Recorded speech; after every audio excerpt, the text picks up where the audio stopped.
자기들이 민주주의 첨단에 서 있다고 생각을 하더라고요. 실천하는 민주주의를 하고 있다. 나치도 그랬다니까. 했잖아요. 나치도 그랬고 처음에는 이렇게 정중하게 있다가 이렇게 한번 공격을 이렇게 계속 받으니까 욱하잖아요. 야, 니들 그만해라. 할게요. 그러니까 예를 들어서 다를 수 있죠. 그렇죠. 그거에 대해서는 자기가 다른 생각을 가지고 있다는 걸 표현하면 하는 걸로 그치면 되는 문재인 정권 때만 팩트로 완전히 횡행하고 있는 거예요, 지금.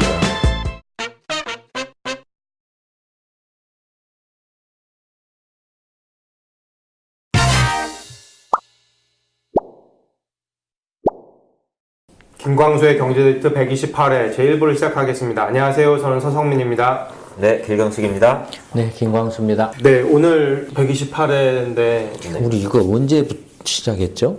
그 경제데이트를? 128회니까 50으로 나누면 거의 3년.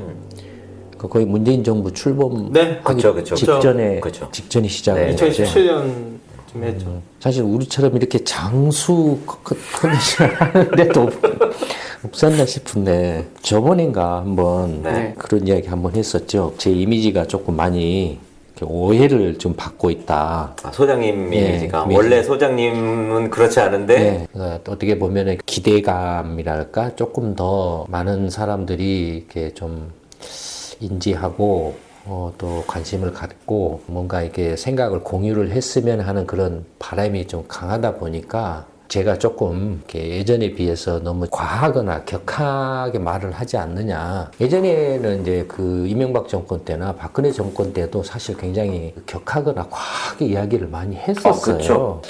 이른바 이제 민주당 지지자들은 그쵸. 문재인 지지자들이 네, 자기들 편이라고 자기들 편이라고 거죠. 네. 이렇게 이제 착각을 하고 그걸 오히려 이제 공감을 한다라는 식으로 이렇게 받아들였고 속 시원하다고 생각을 했겠죠, 그때는. 있고 또 이제 그렇지 않은 좀 더 그 냉정한 입장에서 이제 제가 이렇게 말씀드리고자 하는 내용을 이렇게 정확하게 파악하고 공감하시는 분들 입장에서는 뭐 이명박 때부터나 박근혜 때부터나 지금 문재인 정부에 와서도 이렇게 뭔가 그 말하는 투나 이런 것들이 내용이야 그렇게 뭐 변한 건 없죠. 없는데 이제 약간 그 문재인 정권 와서는 조금 더 이렇게 뭔가 말하는 투나 이렇게 어법이 좀 네. 이렇게 격해졌다라고 느끼실 수 있어요. 왜냐면 저도 그걸 알거든요. 이명박 때하고 박근혜 때의 그 상황과 문재인 때의 상황이 완전히 달라요. 이명박 때는 그런 문제들이 있었어도 이른바 일베라는 게 있었잖아요. 네. 그럼 일베라는 게 뭐냐면은 걔네들 그 사이트에서만 그 짓을 했지. 그렇죠. 자기들끼리. 얘들이 뭐 나와가지고 막 이명박 반대하고 박근혜 반대하고 뭐 그 정도 비판하고 하는 사람들 와서 막 공격해대고 그런 건 없겠죠. 해코지하고 댓글질하고 막 이런 짓을 했냐 이거예요. 그거 안 했죠.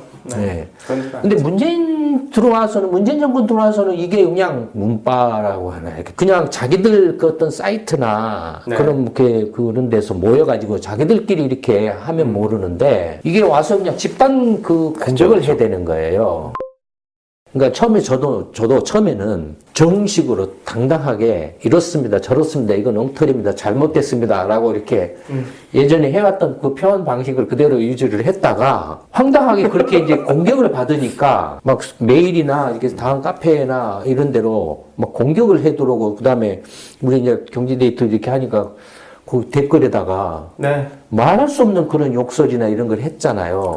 저는 이렇게 아예 안 봐버리니까. 처음에는 이렇게 정중하게 이렇게 예전에 했던 것처럼 했다가 이렇게 한번 공격을 이렇게 계속 받으니까 욱하잖아요. 그렇죠. 야, 니들 그만해라. 근데 이렇게 바뀌어요. 그렇게 바뀌었어요. 그쵸. 그 다음에는 어떻게 하면은 저놈들 완전 미친놈들이야. 정신 나간 놈들이라고 이제 욕설이 나와요. 욕설로 바뀌었어요. 그 다음 그 욕설 단계를 넘어서서 이제는 얘들하고는 말이 안 통해. 얘들은 아예 그냥 상종을 말아야 돼. 시간 낭비하기. 예, 강퇴를 시켰어. 강퇴. 네. 무조건 강퇴. 그래서 그걸 지금 우리 다음 그 카페에 10,000명이 넘는 강퇴를 시켰어요. 그러니까 들어와서 보면은 감시를 하는데 그 아이디나 패스워드를 훔쳐가지고 딱 들어와가지고 보면은 댓글이 1개 달려 있어요. 근데 그 가입한 날짜는 뭐 한 5년 전, 10년 전 가입한 날짜예요. 그거 가지고 와가지고 이렇게 댓글 이렇게 그 문재인 비판한다, 민주당 비판한다, 뭐 조국 비판한다 해가지고 거기다가 이제 니네들이 뭐 자한당파네, 이놈들이 일베네 막 이런 식으로 그러니까 그렇게 이제 바뀌어온 거예요. 처음에는 정중하게 이렇게 비판했다가 그다음에는 약간 이제 욱하면서 그러지 마세요 그랬다가 정도껏 해라 이렇게 했다가 이렇게 바뀐 거예요. 문재인 정권이 진짜 위험한 정권이에요, 민주당이. 테러 정권이에요, 심하게 말하면. 테러 지지자들을, 백색 테러를 하는 지지자들에 의해서 이렇게, 그러니까 자기들도 지금 그 테러 행위를 하는 지지자들을 눈치를 봐야 돼. 안 그러면 자기들도 공격을 받아요. 그렇죠. 민주당 내부에서도 그 사람들 눈에서 벗어나면 바로 공격당하니까. 근데 그 테러 지지자들을 조정하는 게 누구냐 이거예요. 밖에 원해서 이른바 유시민이라든지 김어준이라든지 이런저런 사람들이에요. 그러니까 웃기는 거예요. 지금 민주당이라는 집권당이, 그러니까 집권당은 아무것도 안 하고 가만히 있고, 밖에 그 이른바 비정치인, 아무런 그 자리를 감투도 없는 유시민이나 김어준이나 이런저런 사람들이, 그 일당들이, 일파들이 밖에서 선동을 해서 실제로 문재인 정권이나 어떤 그 정권의 그 국정 운영을 다 이렇게 움직인다 이거예요. 정체가 드러난 드루킹인데요. 대통령도 민주당도 도대체 이 사람들이 뭐 하는 사람들이냐 이거예요. 그러니까 예를 들어서 어떤 정권이나 어떤 정치적인 입장이 다를 수 있죠. 그렇죠. 그거에 대해서는 자기가 다른 생각을 가지고 있다는 걸 표현하면 하는 걸로 그치면 되는 거예요. 그쵸. 정식의 공식적인 어떤 그 권리에 대한 주권을 행사하는 기회를 통해서 그걸 표현하면 되는 거예요. 선거라든지. 이명박 때도 없었고 박근혜 때도 없었던 문재인 정권 때만 있는 그런 백색 테러가 완전히 횡행하고 있는 거예요, 지금. 자기들의 그 생각이나 자기들 뜻하고 어떻게 반하면은 무조건 가서 그냥 문자 폭탄하고 뭐하고 음란물 폭탄하고 가서 욕짓거리하고 뭐하고 별짓을 다 한다 이거예요. 자꾸 말하는 게 파시스트라는 거죠. 파시스트라는 게 뭡니까? 그냥 나치가 등장해서 그냥 전체주의나 이런 집단주의 이래서 막 이렇게 생각 없이 이렇게 휩쓸린다는 게 아니라 파시스트는 거기에서 그치지 않아요. 실제로 폭력적인 테러를 가해요. 반대 세력한테. 적을 딱 규정해요. 유대인, 그 다음에 빠가를 선정을 해요. 빠돌이의 어떤 이렇게 떠받치는 빠를 이렇게 빨아주는 우상을 만들어요. 뭐, 게르만 민족, 뭐, 히틀러, 뭘 하는 걸 만들어요. 똑같아요, 지금 그런 행태가. 예. 말만으로 파시스트라든지, 뭐, 그렇게 전체주의라든지, 극우주의라든지 이런 것이 아니라, 지금 실제 행동이 지금 그런 행동으로 지금 하고 있는 거예요. 현재까지는 백색 테러인데, 여기서 이제 한 단계 나가면은 실제 이제 폭력적인 테러를 충분히 이렇게 할 수 있는 그런 집단이에요. 보통 이제 우리 경제 데이트를 듣는 사람들은 문재인 정부나 이런 사람들에 대해서 적어도 이제 반대를 하거나 혹은 긴가민가한 사람인데 이런 사람들한테 그 마치 이제 듣는 사람이 자기가 문파인 것처럼 자꾸 혼나는 느낌이어서 그런 거에 대해서 이제 조금 불편해하시는 분들이 있더라고요. 그러니까 자기는 사실 어느 지지자도 아닌데. 그러니까 그건 그냥 본인이 아니라고 생각하면 되지. 우리는 그냥 이렇게 방송을 하고 있을 뿐이지. 거기에 대해서 어떤 특정인을 이렇게 지칭하거나 지목해가지고 당신이 뭐 그 문바에 아니야 이런 이야기를 하는 건 아니잖아요. 근데 그 정작 본인들은 자신들이 그 민주주의 첨단에 서 있다고 생각을 하더라고요. 실존하는 민주주의를 하고 있다. 거기에 나오지 않는 사람들은 잠자는 민주 시민이다. 이렇게 생각을 하고 있더라고요. 나치도 그랬다니까.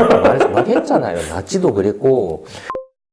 그 민주당 대선 후보 시절부터 그랬어요. 그때 이재명 씨 지지자들 손가락 혁명군이라고 하는 손가역이라는 사람들하고 자기의 지지자들끼리 온라인에서 거의 전쟁을 방불케 하는 욕설과 테러가 벌어지니까 그거는 대선 과정에서 일어난 양념 같은 것이다.